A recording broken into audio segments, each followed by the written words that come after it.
Chapter 1: The Beginning. Sarah stormed into the kitchen, her eyes aflame with rebellion. Her fiery red hair seemed to match her temper. She slouched at the table, scowling at her parents who sat across from her, their expressions filled with weariness and concern. "Dinner's for losers," she spat, shoving her plate away. Her father, Mr. Thompson, tried to hide his frustration.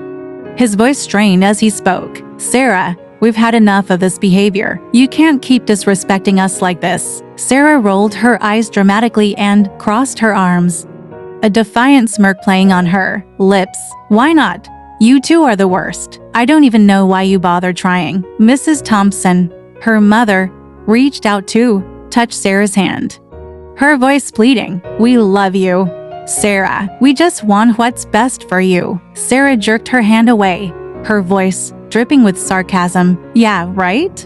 Like I'd ever believe that. You're just trying to control me." Like always, the tension in the room thickened as Sarah's insolence hung in the air. The once happy family seemed to be spiraling into a whirlwind of resentment and anger. The next day at school, Sarah's bad behavior escalated to new heights. She skipped her classes, taunting her teachers and mocking anyone who dared to reprimand her. Her classmates watched in both awe and fear, unsure of how to handle her unruly legacy. Soon, rumors spread like wildfire throughout the halls. The principal called her parents, their faces a mix of disbelief and utter disappointment as they listened to the litany of offenses committed by their daughter. Consequences couldn't be avoided any longer. The gavel of judgment fell upon Sarah's rebellious feet, and the verdict was expulsion. Her actions had sealed her fate, casting her out into an uncertain future. As she sat in the principal's office,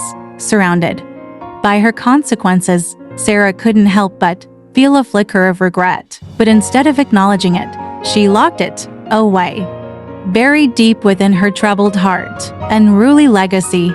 Sarah's strife was just beginning. Iris, undeterred by Sarah's defiance, continued to provide a safe and understanding space for her young client. In their therapy sessions, she patiently listened to Sarah's frustrations, her anger, and her deep-rooted pain. Iris's empathetic approach enabled Sarah to open up, allowing her to slowly unravel the layers of her troubled mind. But Sarah's anger and resentment seemed insurmountable. She held nothing back, cursing at Iris and refusing to engage in any productive dialogue. The smoking habits she had picked up only added fuel to the fire, masking her pain and intensifying her defiance.